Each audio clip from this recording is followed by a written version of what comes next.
En 1995, 5 jugadores de fútbol americano de una escuela secundaria estatal y su entrenador desaparecieron misteriosamente después de un partido crucial.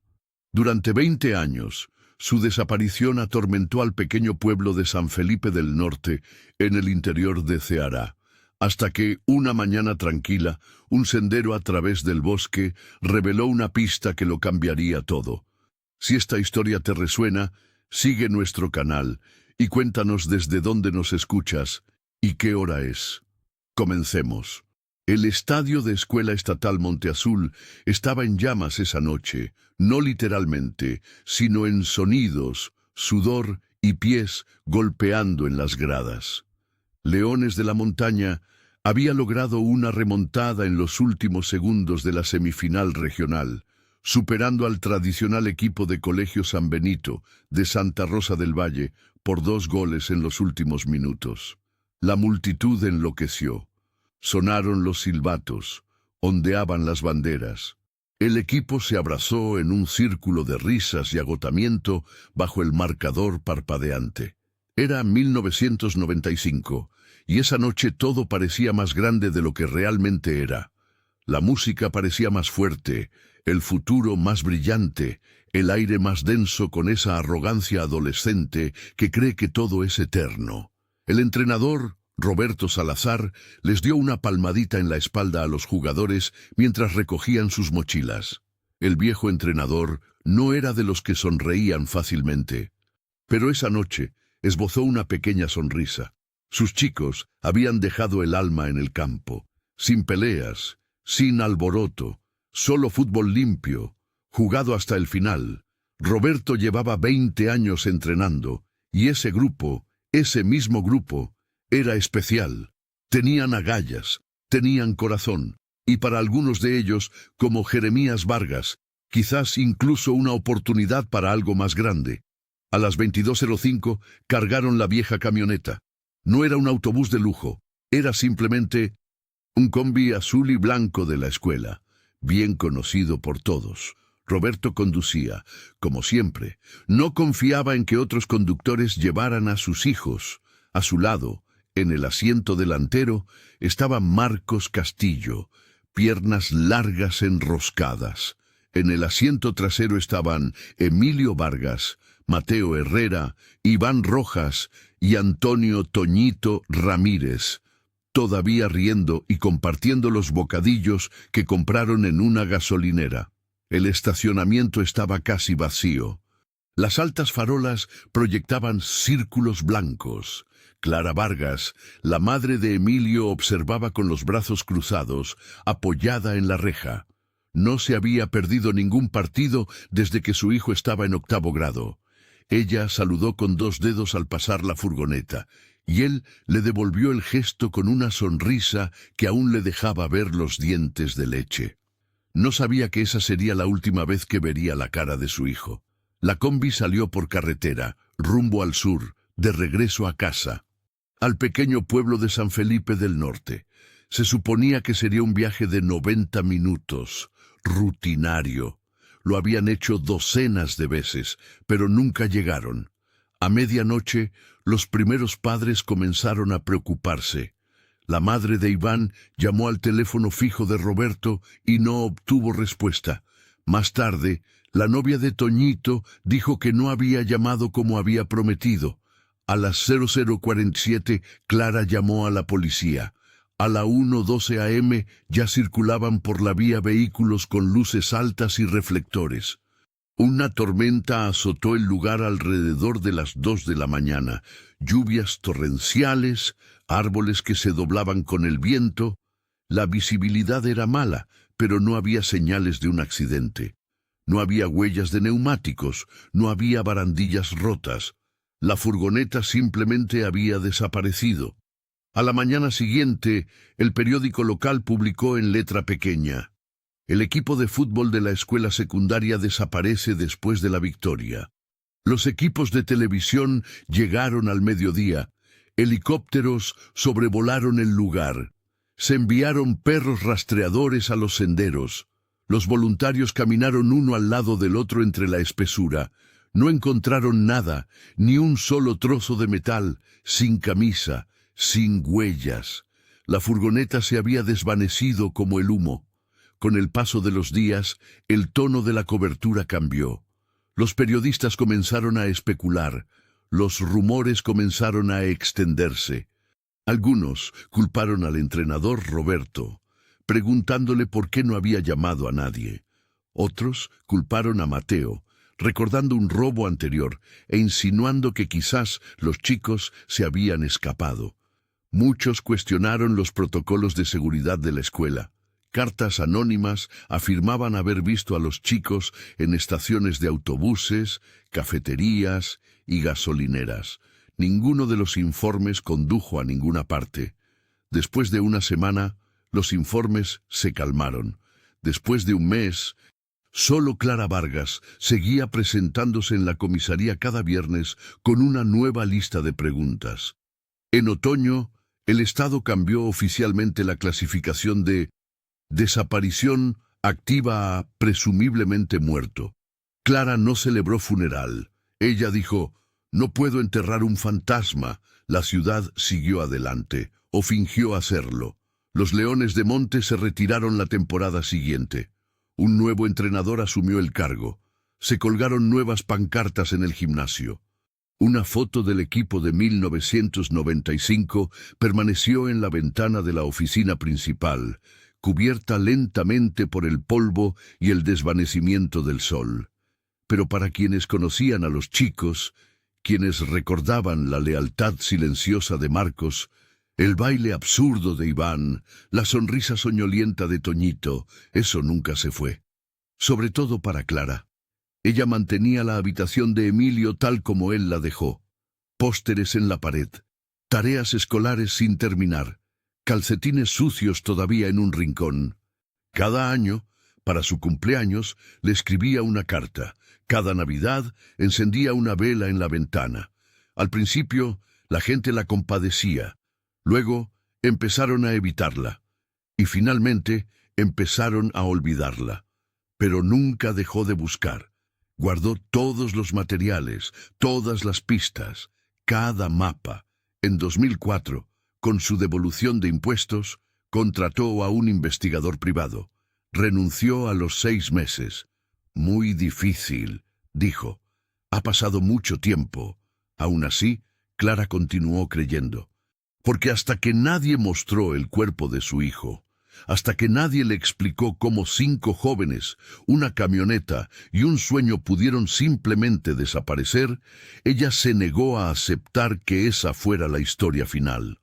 Luego, en una tranquila mañana de octubre, exactamente 20 años después de la desaparición, una mujer llamada Livia Vera Salí, solo a hacer un recorrido fotográfico en Reserva Ecológica Serra das Almas, a unos 110 kilómetros de la última ubicación conocida del equipo. Ella no tenía idea de que a pocos pasos del sendero principal, debajo de una capa de musgo y hojas, un trozo de metal oxidado estaba esperando cambiarlo todo. El sendero ni siquiera aparecía en la mayoría de los mapas. La reserva era una extensión enmarañada de bosque protegido. No hay centro de visitantes, no hay baños, solo árboles, laderas y silencio. A Livia le gustó. Fue allí a respirar, a caminar, para evitar las preguntas. ¿Por qué dejó su trabajo como socorrista? ¿Por qué vivía sola? ¿Por qué nunca se quedaba mucho tiempo en un mismo lugar? Era finales de octubre. Las hojas ya caían. El aire olía a pino y tierra húmeda. Livia andaba con una pequeña cámara, un termo de café y sin enchufes. Fue entonces cuando lo vio. Una raya metálica bajo un manto de hojas a unos 10 metros por debajo del sendero principal. Algo en la pendiente del terreno. Había algo en la forma en que crecía el musgo en esa colina. Se detuvo. Se agachó. Mientras apartaba las hojas, se quedó sin aliento. Era un parachoques de una furgoneta. Siguió descendiendo. Apartó más musgo y tierra hasta que apareció la esquina de un vehículo oxidado. enterrado de bruces en la ladera, casi oculto por décadas de vegetación. Le temblaban las manos al retroceder. No necesitó abrirlo para saber qué era. Simplemente tomó 3 fotos con cuidado, se dio la vuelta y empezó a llamar a cualquier número con señal. A la mañana siguiente, el bosque ya no estaba en silencio. Vehículos policiales, equipos de búsqueda, tiendas de campaña, drones y focos llenaban la zona. Cinta amarilla se entrecruzaba de árbol en árbol. Una camioneta de un médico forense estaba estacionada cerca.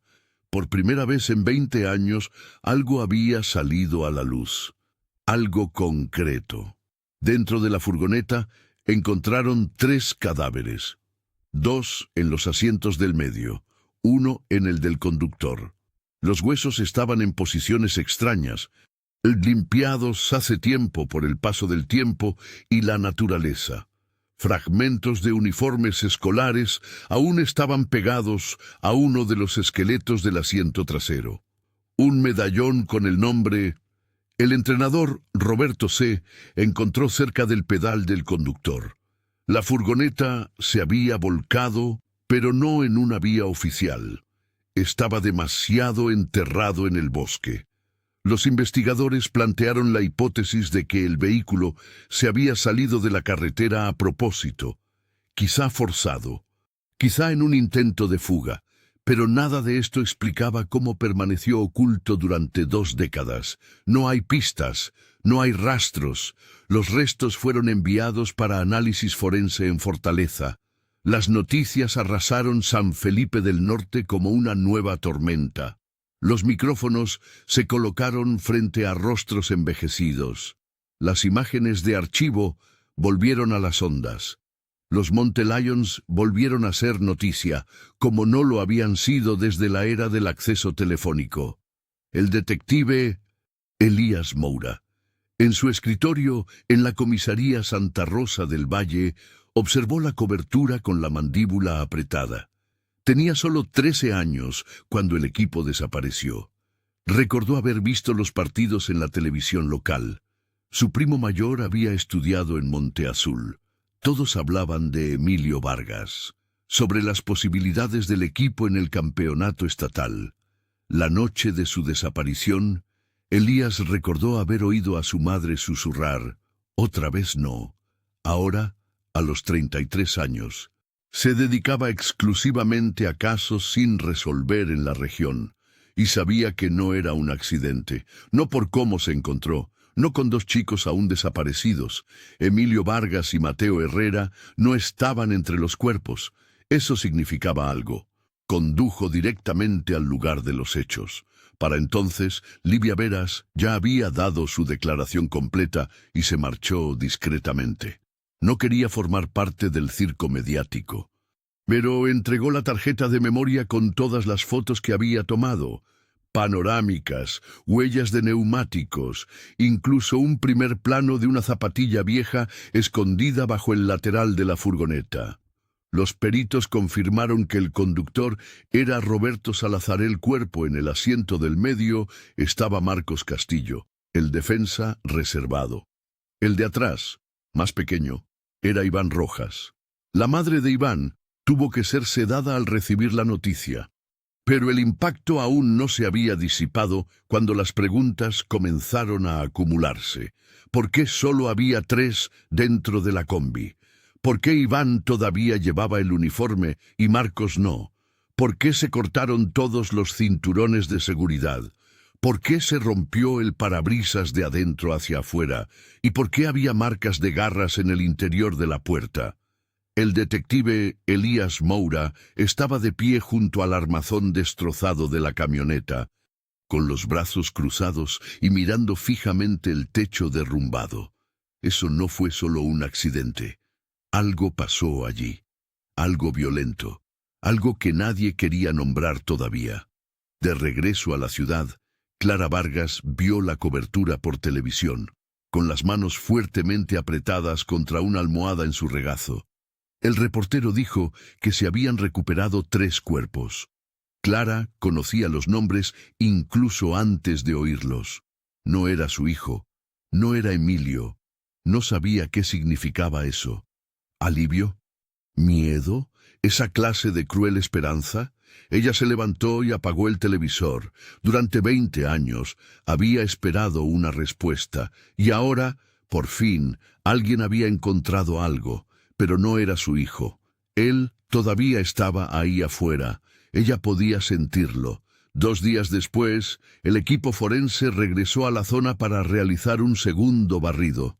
Lo que encontraron más abajo, a unos 50 metros dentro del bosque, causó un revuelo nacional. Un rastro de latas de refresco, una cinta de casete rota y, bajo una roca cubierta de musgo y parcialmente enterrado en el lodo, un cuaderno escolar envuelto en plástico y sellado con cinta adhesiva. En la primera página, con tinta negra descolorida, decía: «Si alguien encuentra esto, por favor dígale a mi mamá que no he dejado de luchar». Se firmó Emilio Vargas, y el mundo se detuvo. El cuaderno estaba deformado por la humedad, pero intacto. 20 páginas, delantera y trasera, fechadas entre 1995 y 1997. La tinta está descolorida en algunos lugares, pero la mayor parte de la escritura aún es legible. El laboratorio forense de Fortaleza escaneó y preservó cada página antes de entregársela al equipo de investigación. El detective Elías Moura leyó el cuaderno solo, en una sala de reuniones silenciosa. No se movió durante casi 1 hora. La caligrafía de Emilio era inconfundible. Mayúsculas en negrita, minúsculas inclinadas. Cada entrada parecía la lucha desesperada de un adolescente tratando de mantener la cordura en la oscuridad. 27 de octubre de 1995. No sé dónde estamos. El entrenador está herido. Mateo no para de gritar. Marcos está sangrando. Creo que la camioneta volcó, o alguien la empujó. El parabrisas está roto. Las puertas no abren. 29 de octubre. Iván dejó de hablar hoy. Está acurrucado con la chaqueta cubriéndole la cara. El olor aquí es a aceite y hojas. Por la noche oigo pasos afuera. No creo que sean animales. 3 de noviembre. Algo anda mal. Mateo dijo que vio a alguien observándonos entre los árboles. Dijo que era un hombre barbudo, demasiado inmóvil. No lo vi, pero le creo. 10 de noviembre. El entrenador murió. Dejó de respirar. Marcos cree que nos están cazando. Creo que tiene razón. 2 de diciembre Iván también se fue. Una noche. Simplemente dejó de moverse. Mateo y yo lo arrastramos afuera y lo cubrimos con piedras. No sabíamos qué hacer. Elías Moura cerró el cuaderno en esa página. Era demasiado. La prensa solo vio una versión editada de la historia. La policía no publicó el texto completo. Solo confirmó que el cuaderno era auténtico y que indicaba que Emilio y los demás sobrevivieron al accidente durante al menos 2 semanas, quizás más. Pero a puerta cerrada, Moura siguió leyendo. Las anotaciones se volvieron más irracionales. Las fechas perdieron su coherencia. Algunas páginas estaban garabateadas, como si estuvieran escritas en la oscuridad. Enero de 1996, una noche vimos faros. Pensamos que alguien venía a rescatarnos, pero no era un guardabosques, era él otra vez. Se quedó allí mirándonos. Mateo lanzó una piedra. El hombre ni siquiera se movió. Febrero de 1996. Marcos empezó a decir cosas extrañas antes de morir. Dijo que el hombre del bosque estaba en el partido, que nos había estado observando desde antes de las semifinales, que sabía quiénes éramos. Abril de 1996. Encontré un viejo sendero. Creo que lo usa. Dejaré este cuaderno por si no vuelvo. La última entrada completa data de agosto de 1997. Agosto de 1997. Dijo que se llevaría a Mateo a otro sitio. Dijo que soy demasiado ruidosa. Intenté escapar. El entrenador no pudo. Si alguien encuentra esto, díganle a mi mamá que no he dejado de luchar. Y eso fue todo. Sin firma. Solo la profunda marca del bolígrafo en el papel mojado. Moura se quedó sentado en el coche una hora antes de llamar a Clara Vargas. No le contó todo, solo lo suficiente. Tenemos pruebas de que Emilio sobrevivió al accidente, dijo. Viví meses, quizás años, lo suficiente para escribir. Al otro lado de la línea, Clara no respondió. Solo respiraba con dificultad. Necesito que vengas a Fortaleza, dijo. Tienes que verlo con tus propios ojos. Llegó a la mañana siguiente, acompañada de su hermana. Leyó las páginas en silencio. Las lágrimas cayeron una a una sobre su regazo. Cuando terminó, dobló la última página como si fuera de cristal y preguntó: «Entonces, ¿dónde está ahora?». Moura no tuvo respuesta. Los peritos forenses encontraron nuevas pruebas alrededor de la camioneta enterrada.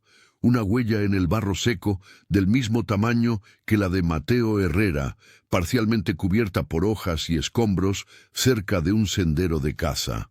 También encontraron pequeñas trampas para animales y un hacha oxidada escondida bajo las rocas. Nada era reciente, pero nada de eso debería haber estado allí. Se reexaminó un antiguo relato. En 1996, un hombre denunció haber visto a un hombre con barba y a un adolescente cargando leña cerca de una cabaña sin identificar.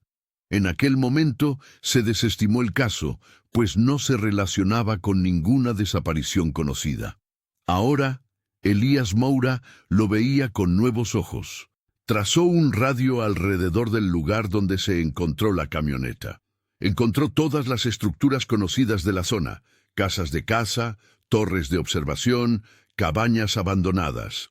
Muchas llevaban años destruidas, pero una seguía registrada como activa en 2015, la Mirador de la Sierra del Mono. Al día siguiente, Moura y un pequeño equipo fueron allí. Encontraron el lugar vacío, muebles rotos, cenizas en la chimenea, ningún cuerpo, ningún colchón, solo polvo, un olor a humedad y algo más, una lata de café sellada con cinta adhesiva. Dentro había 5 fotografías Polaroid. 3 estaban borrosas. Una mostraba a un niño delgado y moreno sentado cerca de una fogata con una caña de pescar en las manos. El último hizo que a Moura se le revolviera el estómago. Un hombre blanco de barba espesa, de unos 50 años, sostenía un conejo muerto por las orejas y sonreía a la cámara. Al fondo, un niño de espaldas caminaba hacia los árboles. Moura escaneó la imagen, realizó el reconocimiento facial y la comparó con archivos. Apareció el nombre Martín Cañizares, ex instructor de supervivencia, despedido de un campamento juvenil en 1988 por conducta inapropiada.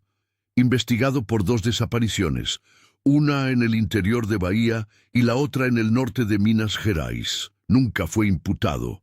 Se mudó a Guatemala en 2001. Murió en un incendio en una cabaña en interior del región del Alto Sol en 2002. Todo encajaba, todo menos el resultado. Aún faltaban 2 cuerpos. No se confirmó la hora de la muerte. No hay pruebas directas de que Martín hubiera estado en el partido ni de que hubiera conducido la furgoneta.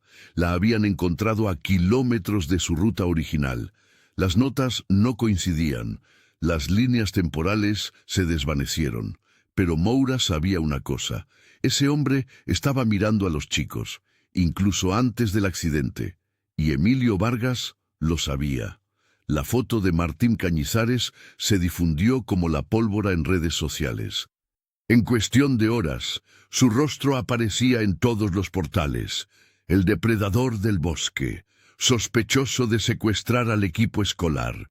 Pero a Clara Vargas no le importaban los titulares. Le importaba el silencio que siguió, sin arrestos, sin cargos, solo otro muerto, enterrado lejos, que se lo llevó todo y nunca tuvo que responder por nada. El detective Elías Moura se sentó frente a Clara Vargas en la fría y gris oficina de la División de Casos sin resolver. Deslizó una carpeta manila sobre el escritorio. Eso es todo lo que tenemos sobre Cañizares. Estos informes internos, advertencias presentadas, quejas presentadas en 3 jurisdicciones diferentes, todos enterrados o ignorados. Clara no abrió la carpeta. ¿Estuvo él en el juego?, preguntó. Moura asintió lentamente. Creemos que sí. Una foto de un periódico local lo muestra al fondo, cerca de las gradas. ¿Era parte del equipo de la escuela? No, no está en ninguna lista. No era profesor ni asistente, pero estuvo allí. Clara apretó los dientes, observándolos. Intentar. Guardó silencio un buen rato. Luego dijo, «Quiero ir allí».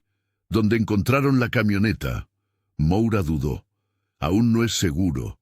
El terreno es inestable y aún no hemos revisado todas las estructuras. Pero, cuando lo sea, te llevaré. La promesa flotaba en el aire como un hilo invisible. Mientras tanto, el equipo de campo de Moura continuó buscando en los bosques alrededor del lugar del accidente. Exploraron cada ladera, cada sendero de ciervos, cada barranco. Entonces encontraron algo extraño. Una antigua estación de guardabosques, que se creía destruida, seguía en pie, cubierto de enredaderas y ramas, olvidado bajo la espesa maleza, el techo hundido, las ventanas destrozadas. Pero dentro había evidencia de que alguien había vivido allí. Latas de sopa, trozos de manta pegados con chinchetas en las grietas y un dibujo infantil, amarillento y arrugado, clavado en la pared. 5 monigotes sosteniendo un balón de fútbol. Uno de ellos tenía una X roja en la cara. Moura estaba de pie en la puerta, con la linterna iluminando la habitación oscura. «Los mantuvo aquí», susurró. El equipo lo catalogó todo, lo guardó en bolsas de evidencia, lo fotografió. Pero, una vez más, no había cuerpo, no hay sangre, solo los ecos del cautiverio. Del otro lado de la investigación, Livia Veras, la pionera que lo inició todo, lo observaba todo desde lejos.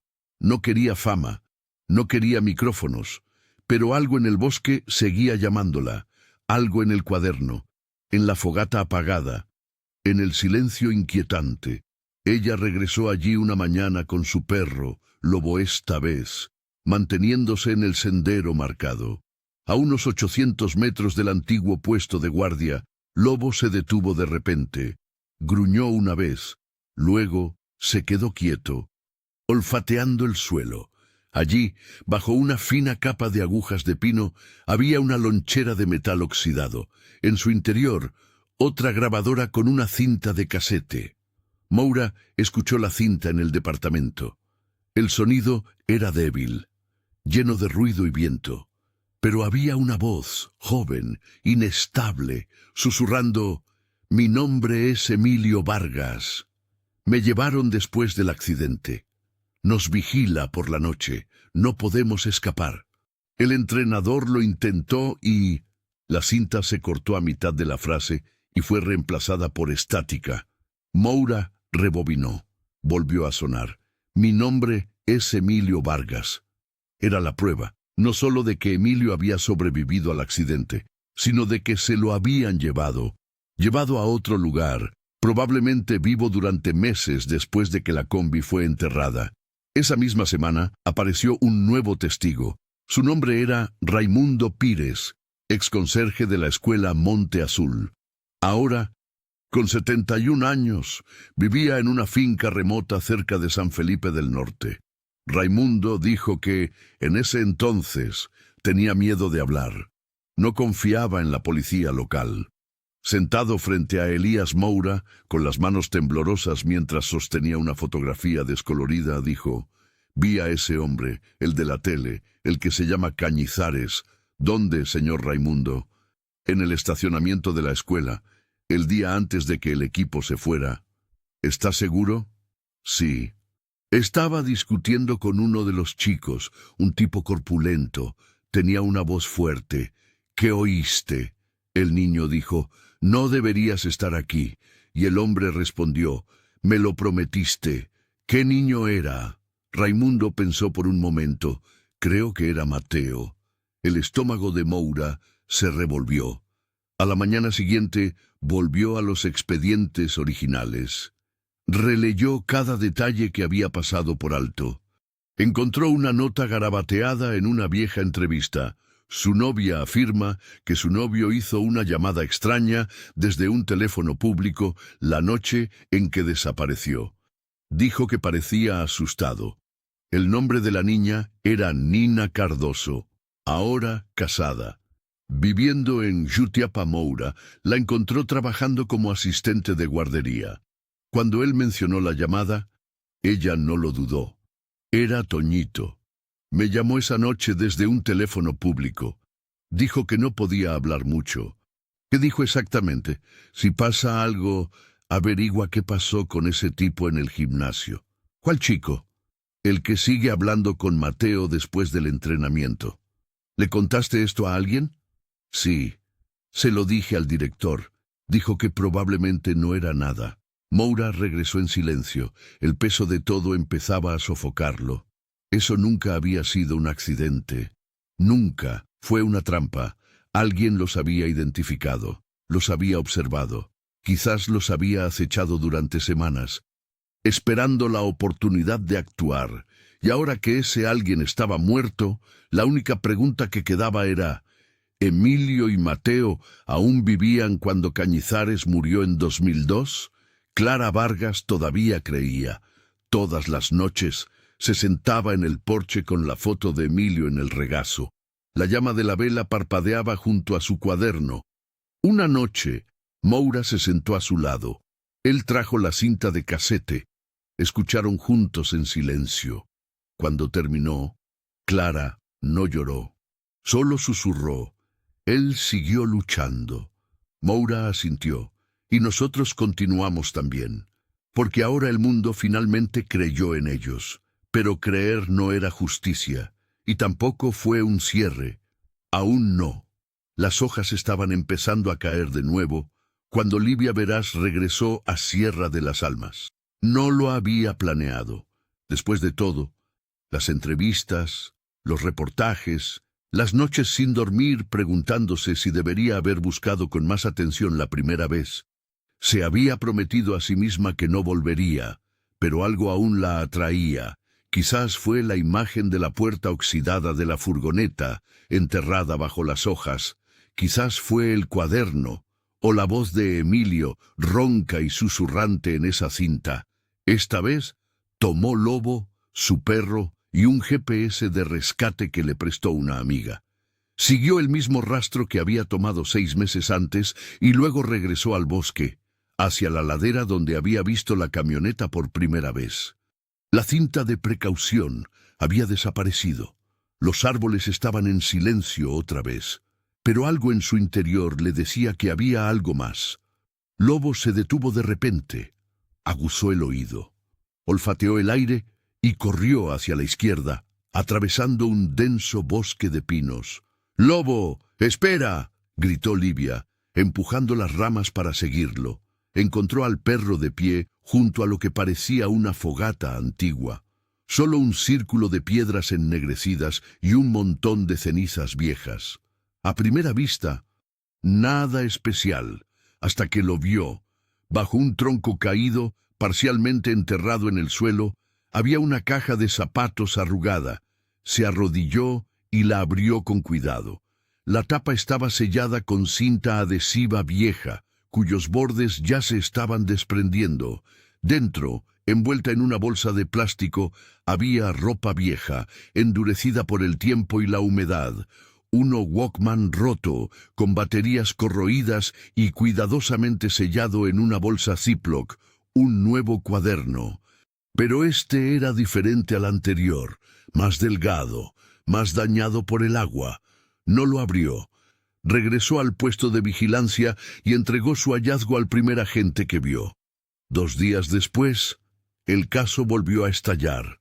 Dentro del cuaderno, 6 páginas, todas escritas con la misma letra de Emilio. Las entradas eran difíciles de leer, estaban manchadas y descoloridas, pero estaban fechadas entre junio y agosto de 1997. Junio de 1997. Ya no estamos en la camioneta. Nos llevó a otro lugar. Dijo que era peligroso allí, que mucha gente se acercaba. Mateo intentó huir, le dispararon. Ahora está tranquilo, pero vivo. Julio de 1997. Él lo llama acampar. Dice que deberíamos estar agradecidos. Él dice que soy difícil. Él dice que Mateo es obediente. No le creo. 18 de agosto de 1997. Dijo que llevaría a Mateo a otro lugar. Creo que está intentando separarnos. No sé por qué. No confío en él. Si alguien encuentra esto, díganle a mi mamá que no he dejado de luchar. Por favor, no olvide recordarnos. Esa última frase le cayó como un puñetazo a Elías Moura. Leyó y releyó el pasaje en la soledad de su oficina. El cuaderno estaba autenticado. Era, sin duda, el de Emilio. Los relatos coincidían con los del primer diario. La cronología tenía sentido. Y, lo más importante, confirmaba lo peor. Martín Cañizares no solo causó el accidente, él cazó a los chicos, los capturó, los mantuvo cautivos, los separó. Con el descubrimiento del nuevo cuaderno, el caso pasó oficialmente a manos de la Policía Federal. Se creó un nuevo grupo de trabajo que incluye expertos forenses, analistas criminales e investigadores de crímenes históricos. Incluso con la presunta muerte de Martín Cañizares en el incendio de 2002, los agentes decidieron reabrir la línea de investigación para la ubicación. Después de todo, hasta ese momento, ninguno de sus cuerpos había sido recuperado. Solo cenizas. No hay pruebas concluyentes, solo conjeturas. Ahora las suposiciones ya no eran suficientes. Un experto forense trabajó con testigos presenciales y fotografías de archivo para desarrollar un boceto actualizado por Martín Cañizares, que combina imágenes del periódico del juego, relatos de la época y la Polaroid descubierta en la cabaña. El retrato se distribuyó a nivel nacional con una advertencia: persona sospechosa de estar involucrada en la desaparición y cautiverio de menores, considerada peligrosa. Mientras tanto, el bosque de Sierra de las Almas fue registrado una vez más, pero esta vez con tecnología de punta, radares de penetración terrestre, drones térmicos y perros rastreadores especialmente entrenados para detectar restos humanos. Fue entonces cuando encontraron algo nuevo. A una milla aproximadamente del último rastro descubierto, en el fondo de un valle, los perros identificaron una antigua bodega subterránea, similar a un refugio de raíces, cubierto por décadas de vegetación y tierra acumulada. La entrada estaba sellada con piedras y madera. Cuando lo abrieron, encontraron latas de comida caducada, trozos de mantas, herramientas de mano y, grabados en la pared de concreto, con algo afilado. Nombres: Emilio, Mateo, Marcos, entrenador. Cada nombre fue tallado cuidadosamente, como si alguien estuviera seguro de que debía permanecer. Pero de nuevo, nadie. La prensa estaba dividida. Algunos creían que Emilio había muerto en el bosque, su cuerpo tragado por la selva. Otros creían que podría haber sobrevivido, escapado, tal vez incluso asumió otra identidad. Las teorías más extremas sugirieron que era cazando depredadores, como una especie de justiciero silencioso. Pero a Clara Vargas no le importaban las teorías. Ella le dijo a la prensa: «Mi hijo era fuerte. Sobrevivió 2 años después del accidente. Protegía a sus amigos. Luchaba. Eso era lo que era». La historia se volvió viral. Los hashtags se extendieron por las redes sociales. Se encendieron velas frente a la escuela Monteazul. Antiguos compañeros y profesores nos trajeron recuerdos. Recuerdo a Emilio ayudando al entrenador a recoger los conos al final del entrenamiento. Una vez, Mateo le dio su almuerzo a un estudiante más joven. Marcos escribió poemas escondidos en su cuaderno de matemáticas. Dejaron de ser los desaparecidos. se convirtieron en chicos de verdad, niños, amigos luchadores. El Estado celebró una audiencia pública para declarar a Martín Cañizares como sospechoso oficial. Sus pocos familiares sobrevivientes se negaron a ser entrevistados. La vieja cabaña en la región del Alto Sol fue reexaminada. El informe del incendio fue revisado. Aún así, no hay confirmación concreta de la muerte. El caso fue técnicamente cerrado, homicidio con sospechoso fallecido. Pero todo el mundo sabía que no estaba realmente cerrado. No para Clara, no para Moura, y no para los dos chicos que aún no habían regresado a casa. Las últimas palabras de Emilio resonaron en la mente del detective Elías Moura como un susurro persistente. No he dejado de luchar.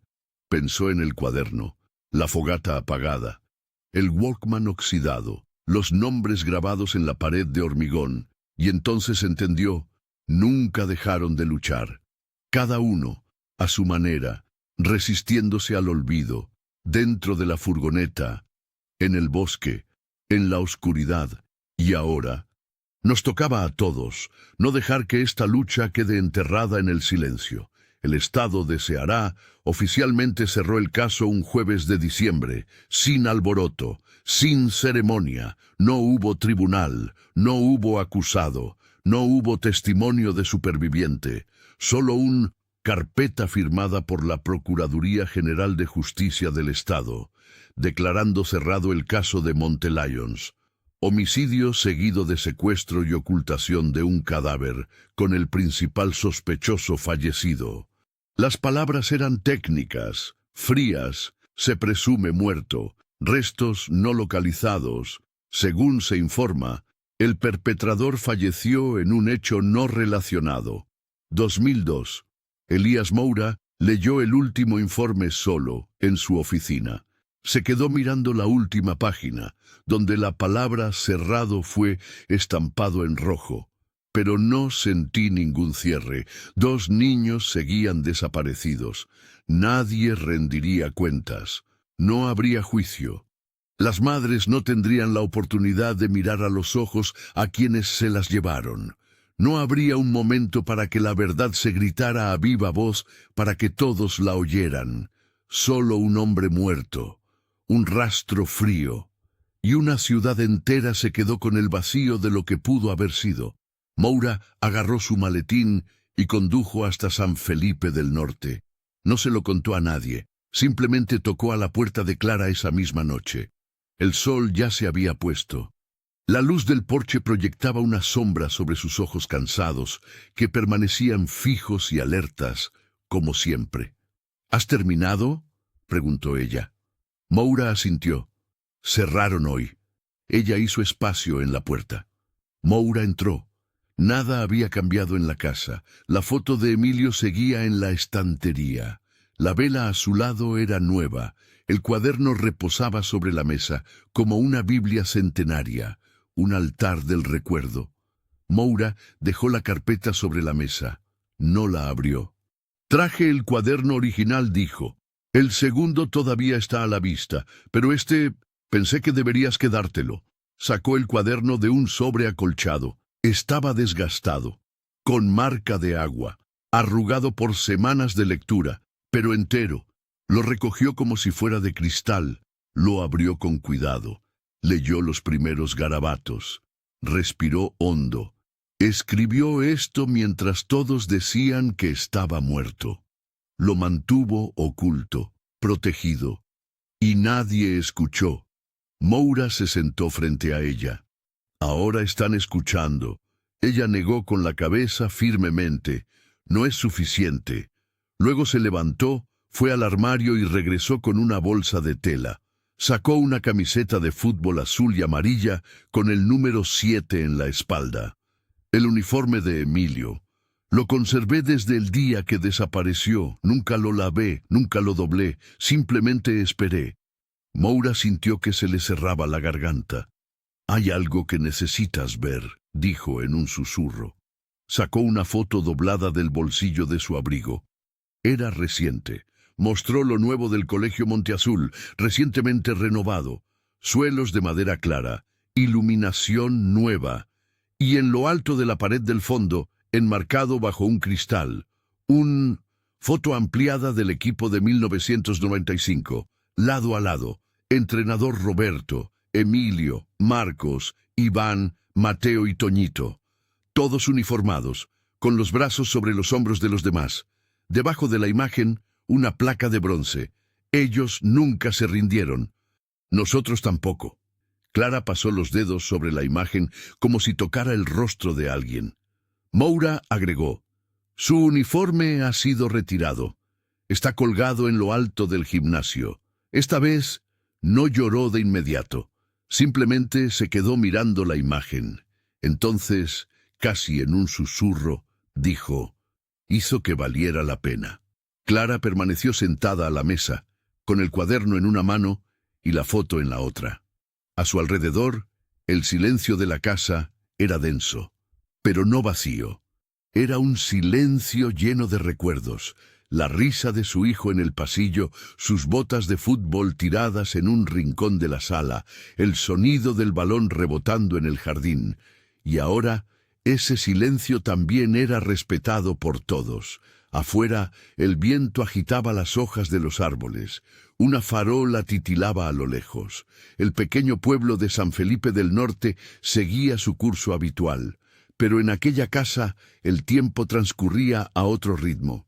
2 semanas después, una vigilia con velas se llevó a cabo en el nuevo gimnasio del Colegio Monteazul. Estudiantes que ni siquiera nacimos en 1995, estuvimos allí, codo con antiguos profesores, compañeros de clase, padres, antiguos residentes. El nuevo entrenador del equipo leyó un poema escrito por uno de los atletas actuales. La hija del entrenador, Roberto, ahora profesora de educación física, dio un breve discurso sobre el legado de su padre. Y por último, Livia Veras, que había venido especialmente desde el interior de Santa Catarina para el evento, fue llamado al escenario. No dijo mucho, solo dijo: solo quería fotografiar el bosque, y al final encontré voces que nadie más oyó. Gracias por escuchar. Y luego Clara subió al escenario. Todos se pusieron de pie. Un silencio reverente llenó el gimnasio.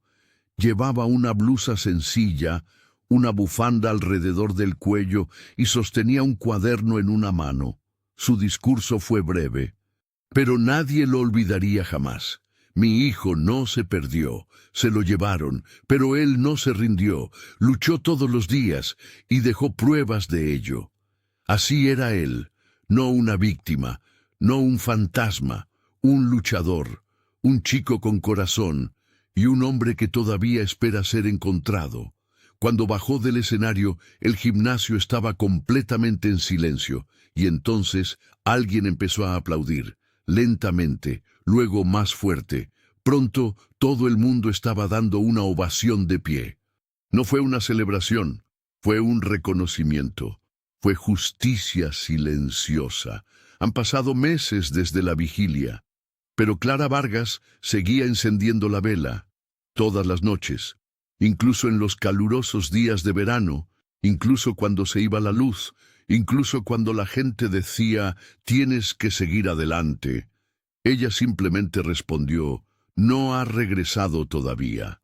Mientras tanto, Elías Moura fue transferido al recién creada Unidad Especial de Investigaciones Históricas, centrada en casos antiguos de desaparición, abuso y abandono institucional.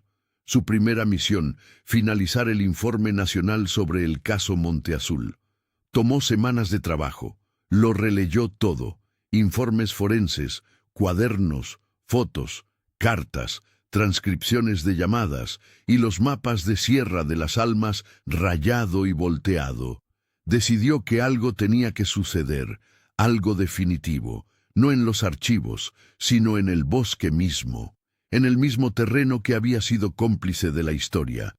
2 meses después de la vigilia, se envió un equipo a marcar oficialmente el lugar donde se encontró la combi. Instalaron allí un rústico monumento de madera, rodeado de piedras de la propia montaña, con una placa central.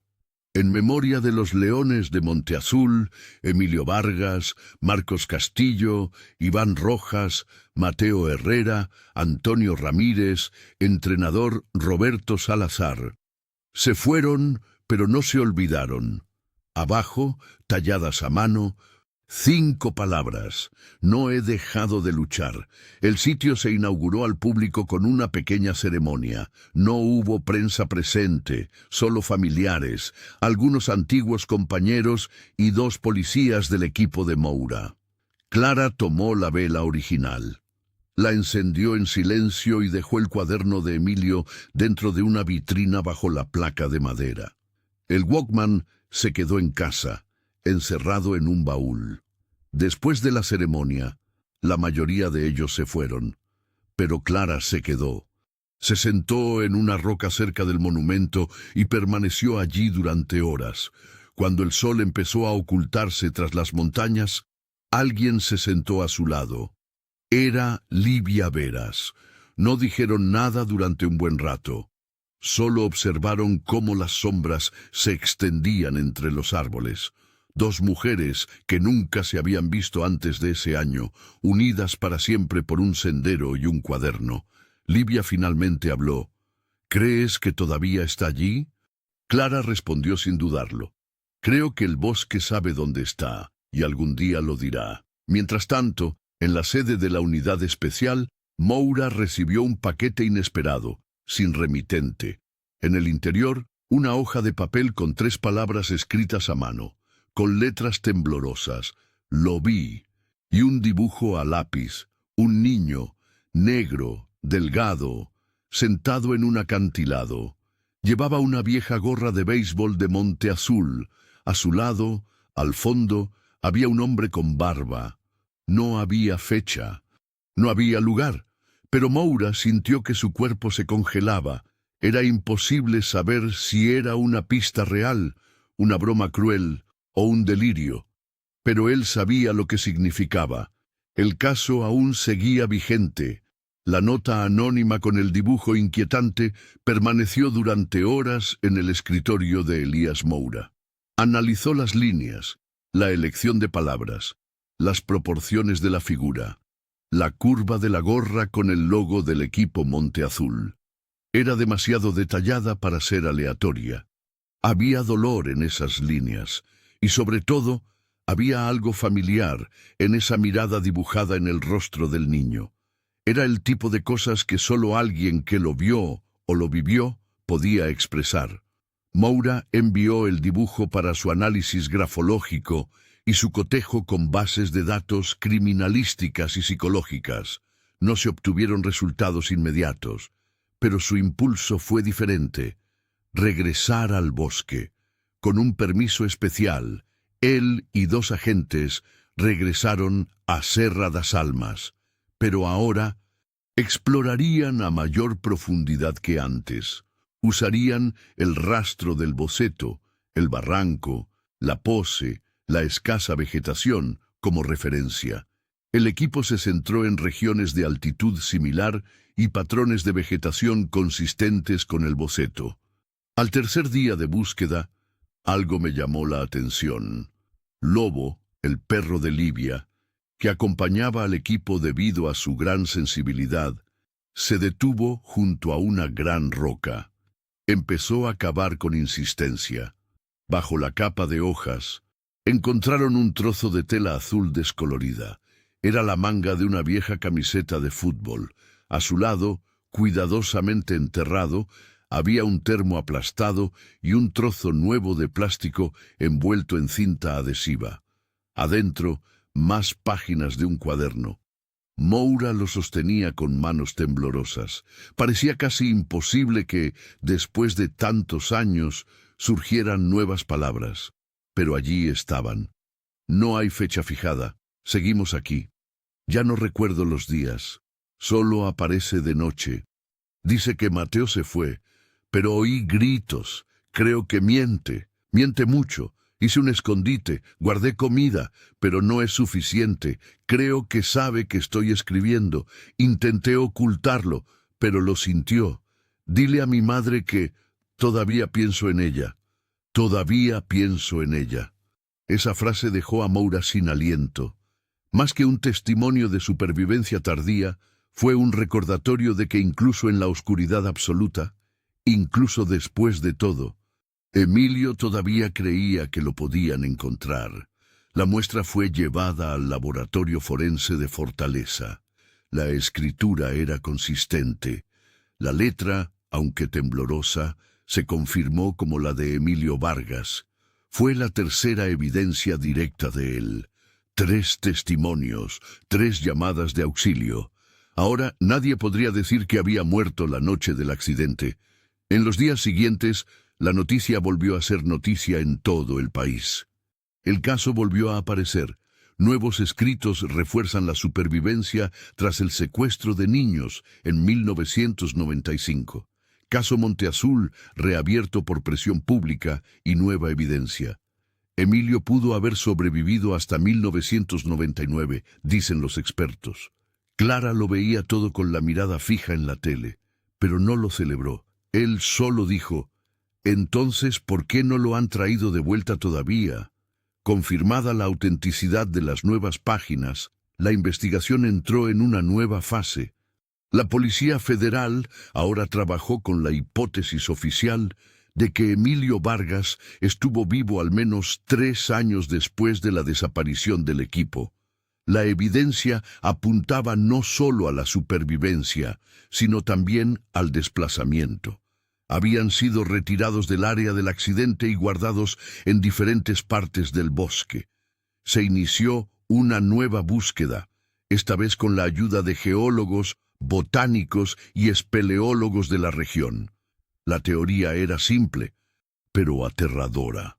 Martín Cañizares conocía íntimamente la región y utilizaba refugios temporales para mantener a los niños lejos de cualquier rastro. Mientras tanto, Moura y su equipo revisaron archivos aún más antiguos, de la época en que Cañizares trabajaba como instructor de supervivencia en el sur de Bahía a finales de los años 80. Allí, lo habían despedido bajo acusaciones de conducta perturbadora, aunque no se habían tomado medidas legales. Surgió un patrón. Adolescentes vulnerables, aislamiento, manipulación, control, separación.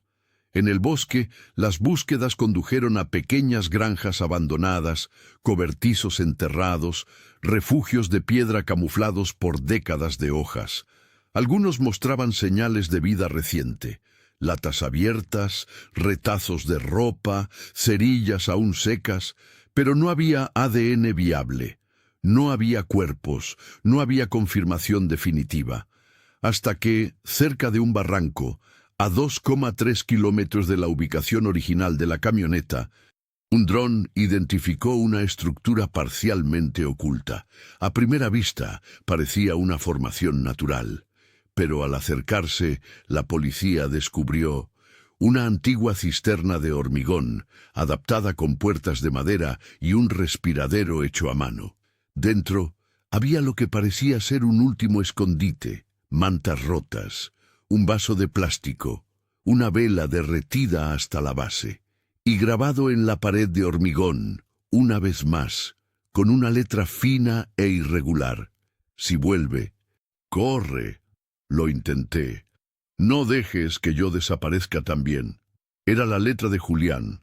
Los expertos no dudaron. El lugar fue declarado oficialmente último punto de contacto conocido con Emilio Vargas. Pero no estaba allí. No había sangre, ni huesos, ni señales de lucha, solo ausencia. En la escuela Monteazul, el letrero de los Leones permanecía iluminado todas las noches. La foto del equipo aún adornaba la pared del gimnasio.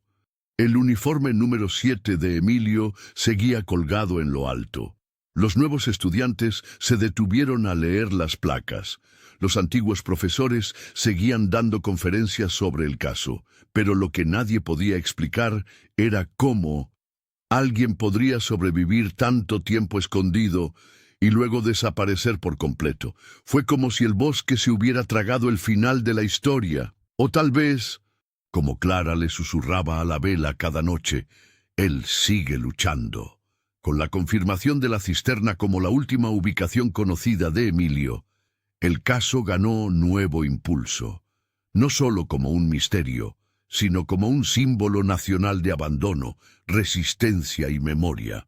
Se empezaron a producir documentales. Las universidades comenzaron a estudiar el caso como ejemplo extremo de supervivencia forzada y trauma colectivo. El nombre Emilio Vargas se ha convertido en sinónimo de valentía, de lucha invisible. Si no fuera por Clara, él seguiría siendo solo su hijo, un chico de risa ligera y zapatos sucios. Y lo que ella quería, más que nada, era un final. Lo que fuera que fuese. Una noche, sentada en el porche, recibió otra visita de Moura. Estaba visiblemente más abatido. Solo llevaba un sobre delgado en las manos. Podría ser una pista, o solo una sombra. Dentro del sobre solo había una fotografía analógica. Una fotografía borrosa, aparentemente tomada desde lejos, mostraba a un hombre desde atrás, cruzando un sendero con una mochila vieja y una gorra descolorida. La imagen estaba borrosa, pero algo llamó inmediatamente la atención de Clara. La costura lateral de la camisa, azul y amarilla, igual que el antiguo uniforme de Monte Azul. ¿Dónde fue eso?, preguntó. En Meseta del Araribo, 3 estados al sur. Alguien envió un mensaje anónimo. Dijeron haber visto a un hombre haciendo autostop en la carretera. No habló con nadie. Caminaba como si no quisiera que lo siguieran. Se aferró a la imagen como si fuera un trozo de carne viva. Y entonces, por primera vez en años, preguntó con miedo en la voz, ¿y si no quiere que lo encuentren? Moura permaneció en silencio. Luego dijo, entonces vamos a encontrarlo, solo para que sepa que nunca nos rendimos. 2 semanas después, se envió una expedición silenciosa a Chapada. No fue oficial. Moura la coordinó desde fuera con el apoyo de 2 agentes federales de confianza. Se cruzaron, hablaron con lugareños, dueños de gasolineras, monjas de un convento aislado, que dijeron haber alimentado a un niño tranquilo años atrás, piel oscura, mirada baja, acento del norte de Ceará. Nada era seguro, pero todas las pistas parecían coincidir con la creciente hipótesis. Emilio sobrevivió y escapó, y quizás eligió desaparecer. En la escuela, los alumnos hicieron un mural con dibujos y cartas para Emilio. «Vete a casa», dijo uno. «No eres solo un caso, eres un héroe», dijo otro. «Si eres tú en esa foto, debes saber que te recordamos». El Estado de Ceará, bajo presión de parlamentarios y entidades civiles, creó un fondo permanente para apoyar a las familias de personas desaparecidas. Bautismo del Proyecto Emilio. La iniciativa fue calificada de una reparación tardía, pero necesaria. Pero para Clara, todo esto todavía era a medio camino. Ella vio los movimientos, leyó los homenajes, pero por la noche la vela seguía encendida, el cuaderno seguía sobre la mesa, y el uniforme número 7 todavía estaba esperando a que alguien se lo volviera a poner. La expedición a Meseta de Araripe duró 6 días. Había senderos cerrados, noches en tiendas de campaña, mucho polvo y casi ninguna señalización de hormigón. Pero al 7º día, justo cuando pensaban en regresar, los agentes llegaron a un pequeño pueblo casi olvidado entre 2 cordilleras. Allí se encontraron con un cuidador de un antiguo ingenio azucarero desactivado, quien al ver la foto borrosa que trajo Moura, dijo algo que dejó al equipo helado hasta los huesos. «Este chico pasó por aquí hace unos 10 años, tranquilo, dormía cerca del manantial, desaparecía durante el día, nunca dio su nombre, pero tenía la mirada de alguien que vive en la oscuridad». Moura mostró más imágenes, fotos antiguas de Emilio, El hombre asintió lentamente. Era él, mayor, pero lo era. Se registró el lugar. Encontraron restos de una fogata, retazos de tela y marcas de cuchillo en un árbol. No había documentos ni grabaciones, pero Moura lo sabía. La misma sensación que la furgoneta enterrada, del primer cuaderno, del dibujo dejado en silencio. Por allí había pasado Emilio. Mientras tanto, de vuelta en San Felipe del Norte, Clara recibió una carta anónima, sin remitente. Papel amarillento. La letra estaba torcida, como si el bolígrafo hubiera sido difícil de sostener. El sobre olía a madera y humo. El contenido simplemente decía: «Mamá, todavía pienso en ti. Nunca olvidé la luz en la ventana. Conservé tu rostro. Conservé el sonido de tu voz. No soy un fantasma, pero ya no soy ese niño. No quiero que veas en qué me he convertido. Solo quiero que sepas que sigo luchando». Todavía no había firma, pero ella lo sabía. La letra era parecida a la de Emilio, más envejecida, más vacilante, pero había algo que nadie más podía imitar: su forma de escribir la palabra. Señora con una S en espiral, la misma que había visto docenas de veces en sus apuntes de primaria. Ella le llevó la carta a Moura. Él no la cuestionó. Lo enviaron a analizar. Resultado: no concluyente, pero con alta compatibilidad emocional y gráfica con los diarios anteriores. En la prensa estallaron rumores. ¿Está vivo Emilio? Carta reaviva el debate sobre el caso Monte Azul. Un misterioso sobreviviente envía un mensaje 30 años después. Pero no ha surgido ninguna prueba definitiva, ninguna imagen, ninguna voz, solo la carta, la sospecha y el mismo silencio. Aún así, para Clara, fue suficiente. Él está vivo, dijo en la radio local, y aunque nunca regrese, ahora sabe que nunca nos rendimos. En la escuela, el mural de Emilio se convirtió en un santuario. Los estudiantes dejaron flores, cartas y gorras de fútbol con el número 7 escrito a mano. Un niño de 6º grado escribió: «No te han borrado, solo estás escondido». Y quien se esconde, al final encuentra el camino de regreso. Clara fue al gimnasio esa semana. Se sentó en el banco a un lado de la cancha donde tantas veces había llamado a su hijo. Se llevó la carta consigo y la colocó debajo del retrato oficial del equipo de 1995. Y allí susurró: «Cuando quieras volver, tu lugar sigue estando aquí». Después de que la carta fue revelada, Clara, sin querer, se convirtió en una figura nacional de la resistencia silenciosa. Los programas de televisión la invitaban a entrevistas. Los documentales dedicaban capítulos enteros a su perseverancia, pero ella rechazaba la mayoría de las invitaciones. Solo aceptaba hablar cuando había silencio, cuando podía mirar a los ojos a alguien que realmente quería escuchar. Ella dijo: «Mi hijo no quiere fama, quiere ser recordado como debe ser», y al recordarlo bien, mantuvo todo como estaba: el cuaderno sobre la mesa, la vela encendida en la ventana, la silla vacía en la cena del domingo. Al final de 2024, la ciudad de San Felipe del Norte celebró una ceremonia pública en el nuevo gimnasio de la escuela. Fue un evento sencillo, sin patrocinadores, sin discursos de dignatarios, solo sillas de plástico, luces tenues y una tribuna llena de gente que contó la historia no en los libros, sino en la piel y los ojos. En la entrada, una pancarta: «No los olvidaron, los recordaron hasta que regresaron».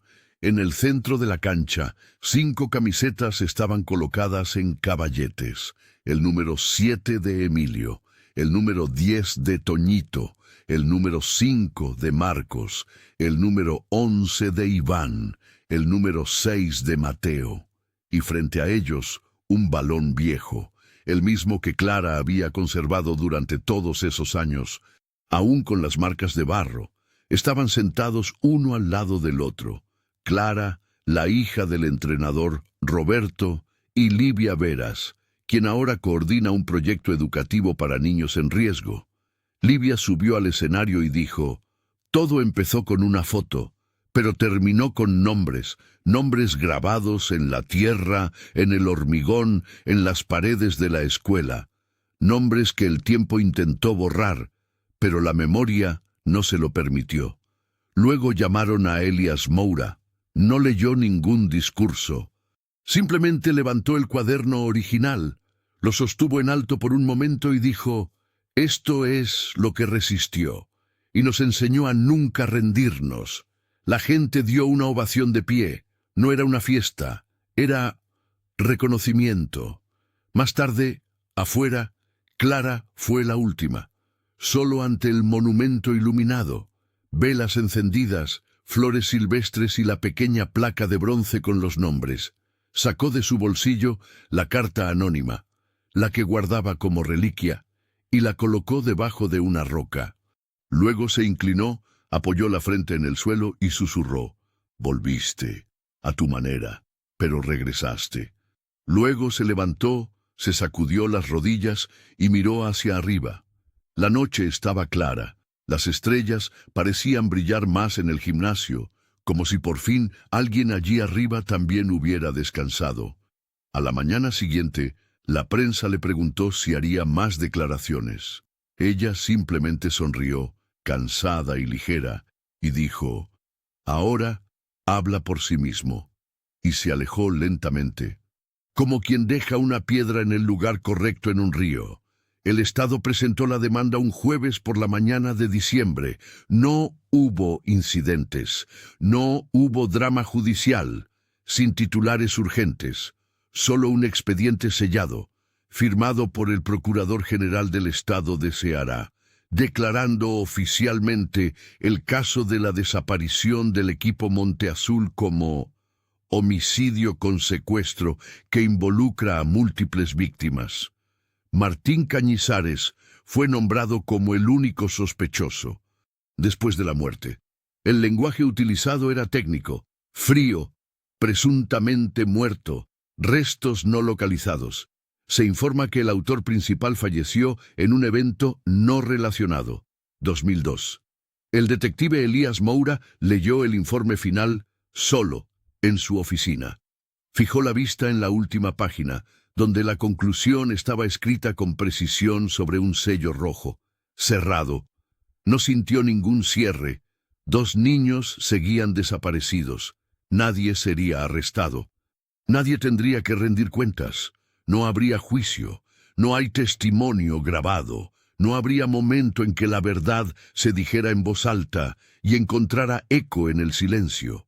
Solo un hombre muerto, un rastro frío, y una comunidad entera tuvo que lidiar con el vacío de 5 vidas prometedoras robadas en silencio. Moura cogió el maletín y se dirigió a San Felipe del Norte. No llamé antes él, simplemente tocó a la puerta de Clara esa noche. Los últimos rayos de sol se curvaban tras él como humo. Ella abrió la puerta lentamente, sus hombros más delgados ahora que meses atrás, pero sus ojos todavía estaban fijos en los de él, firmes como el hierro. «¿Ya terminó?», preguntó ella. Moura asintió. Cerraron hoy. Clara le cedió el espacio y entró. La casa no había cambiado. La foto de Emilio seguía en el estante. La vela a su lado era nueva. Él puso la carpeta sobre la mesa de la cocina. Ella no la tocó. «Traje el cuaderno original», dijo. «El segundo aún está a la vista, pero ojalá tuviera este». Lo sacó de un sobre acolchado, desgastado, con marca de agua, con bisagras de tanto leerlo y releerlo, pero aún así, completo. Lo recogió como si fuera de cristal, lo abrió lentamente, lea las páginas, lágrimas cayendo lentamente sobre su regazo. Cuando terminó, dobló la última página delicadamente, como si fuera de porcelana, y dijo: «¿Y dónde está ahora?». Moura no tuvo respuesta. Luego fue a un armario y regresó con una pequeña bolsa de tela. De adentro sacó su camiseta de fútbol número 7, azul y amarillo. Las costuras estaban deshilachadas en los hombros. Lo conservo desde el día que desapareció. Nunca lavé, nunca doblé, solo esperé. Moura, con voz tensa, dijo, «Hay algo más que debes ver».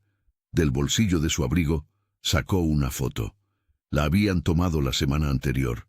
Mostraba el gimnasio del Colegio Monteazul, reformado, suelos de madera pulida, iluminación nueva y, en la pared del fondo, enmarcada bajo un cristal, una nueva imagen. La foto ampliada del equipo de 1995. Entrenador, Roberto, Emilio, Marcos, Iván, Mateo, Toñito, todos alineados, uniformados, con los brazos sobre los hombros de los demás. Abajo, una placa de bronce. Ellos nunca se rindieron, nosotros tampoco. Clara pasó los dedos sobre la imagen, como si fuera la cara de alguien. El uniforme de su hijo ha sido retirado, añadió Moura. Ahora está colgando de las vigas. Ella no lloró inmediatamente. Él simplemente se quedó mirando. Entonces, susurró, él hizo que contara. Moura la dejó allí en silencio, sosteniendo la foto y el cuaderno. Rodeada de fantasmas, ella se negó a olvidar. Afuera, el viento mecía las ramas. En algún lugar se encendió una luz del porche. La ciudad continuó como siempre, pero en aquella casa el tiempo tenía una medida diferente. 2 semanas después, se celebró una vigilia con velas en el nuevo gimnasio. Estudiantes que ni siquiera nacimos en 1995, estuvimos al lado de padres, profesores y excompañeros de clase. La hija del entrenador, Roberto, dio un discurso. Livia Veras voló desde el sur para hablar. Y Moura se quedó en el fondo, observando cómo Clara subió última. Dijo poco, solo lo esencial. Mi hijo no se perdió, se lo llevaron, pero él nunca se rindió. Luchó y dejó evidencia. Así era él, no una víctima, no un fantasma, un luchador, un chico con un gran corazón, un hombre que quizá aún esté ahí fuera, esperando a que lo escuchen. Cuando bajó, el gimnasio permaneció en silencio. Entonces, alguien empezó a aplaudir. Despacio. Entonces, más fuerte. Pronto, todos estaban de pie. No fue una celebración. Fue un reconocimiento. La historia de Emilio Vargas ya no era un caso. Fue transformado en un legado. Pasaron los meses. Clara seguía encendiendo la vela. Moura asumió la jefatura de la nueva unidad de investigaciones especiales. La escuela creó una beca con los nombres de los 6. Y allí, en lo alto de la montaña, donde encontraron la combi, se erigió un cartel. En memoria de los leones. Emilio, Marcos, Iván, Mateo, Toñito y el entrenador Roberto.